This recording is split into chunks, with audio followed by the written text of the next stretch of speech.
Welcome everyone in the another session of fluid mechanics and hydraulic machines. In this session, we are going to discuss about the Francis turbine.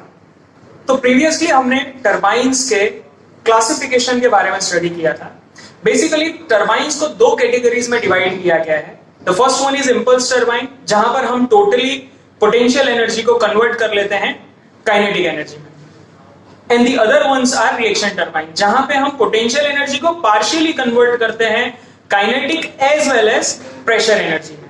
सो जो reaction turbines हैं basically वहां पर जो remaining pressure energy है उसे turbine के runner में completely kinetic energy में कन्वर्ट किया जाता है. रिएक्शन टर्बाइन में दो टाइप्स हैं, Francis turbine and Kaplan turbine.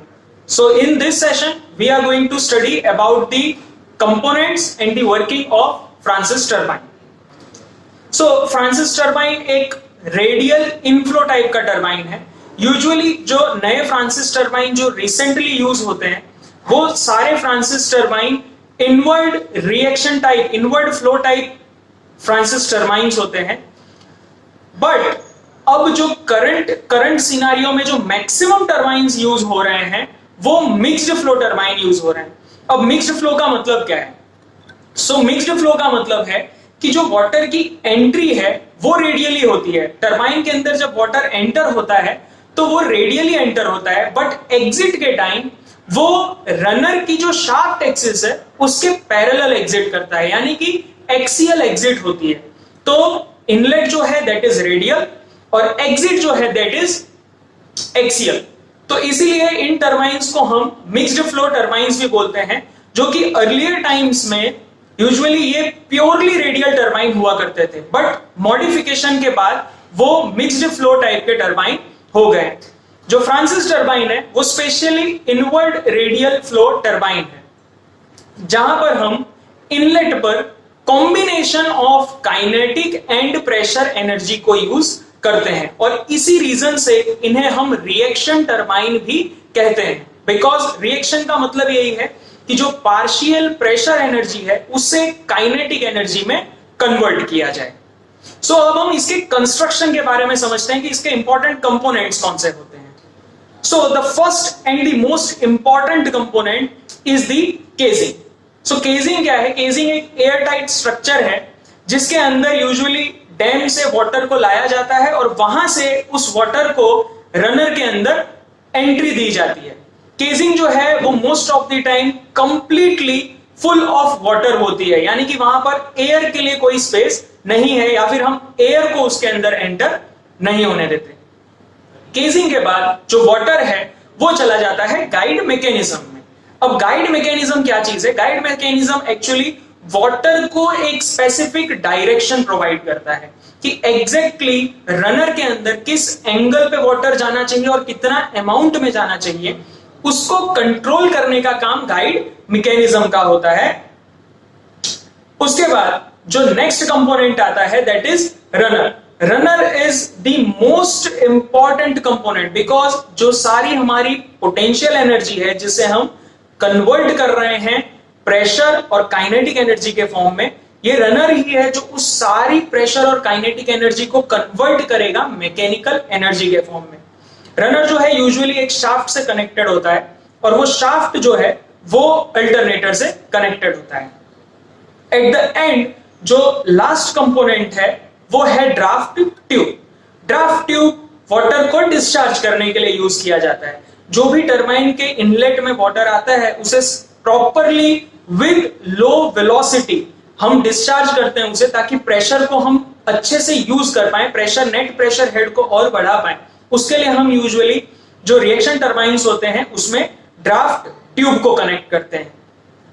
तो ये इसका कंस्ट्रक्शन था जिसमें हमने इन चार कंपोनेंट्स के बारे में समझा. अब नेक्स्ट हम देखते हैं कि इसका वर्किंग कैसे होता है, एक फ्रांसिस टर्बाइन यूजुअली वर्क कैसे करता है. So most commonly Francis turbine की जो केजिंग होती है उसका जो शेप होता है वो स्पाइरल शेप होता है. अब स्पाइरल शेप होने के पीछे रीजन क्या है वो हम आगे डिस्कस करेंगे. सबसे पहले हम इसके जो सबसे इंपॉर्टेंट कंपोनेंट है दैट इज रनर, उसके बारे में समझते हैं.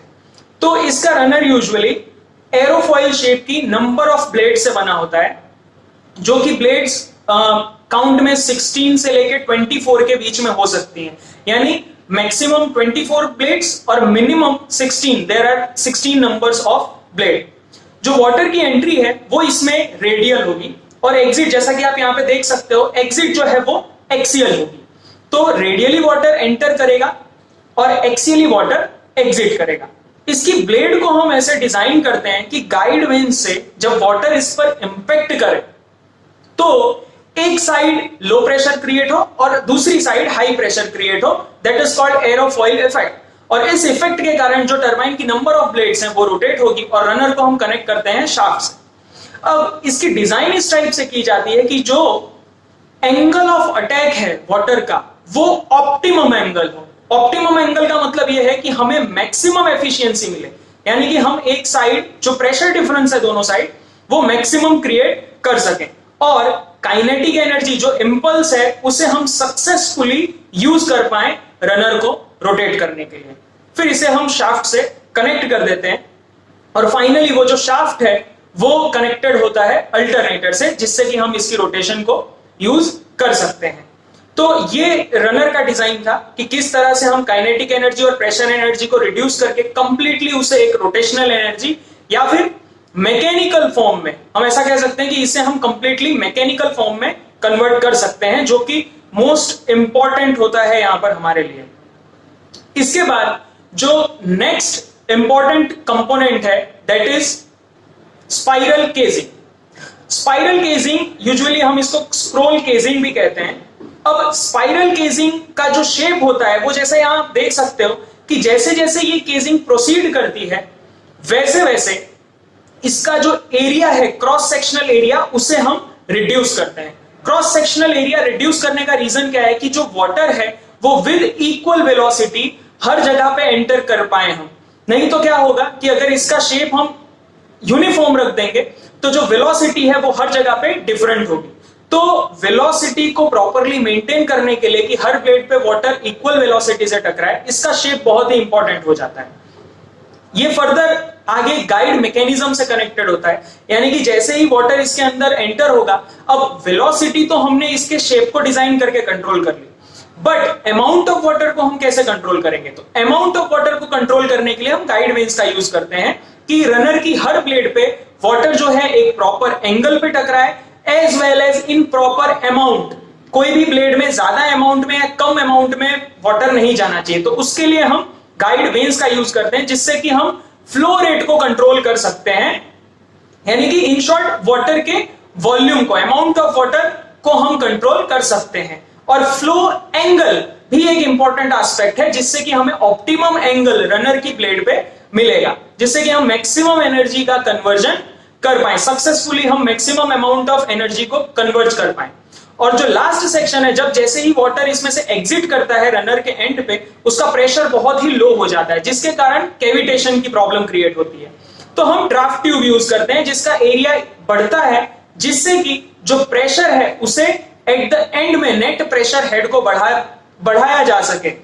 एरिया इंक्रीज होने के कारण जो प्रेशर है उसमें इंक्रीमेंट लाते हैं हम, जिससे कि नेट प्रेशर हेड बढ़ जाता है।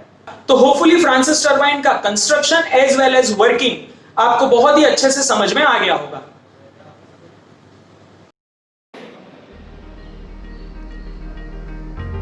Now here are some important questions from the above topic. You can try out these by clicking on the Google link given below in the description. Thank you for watching the video.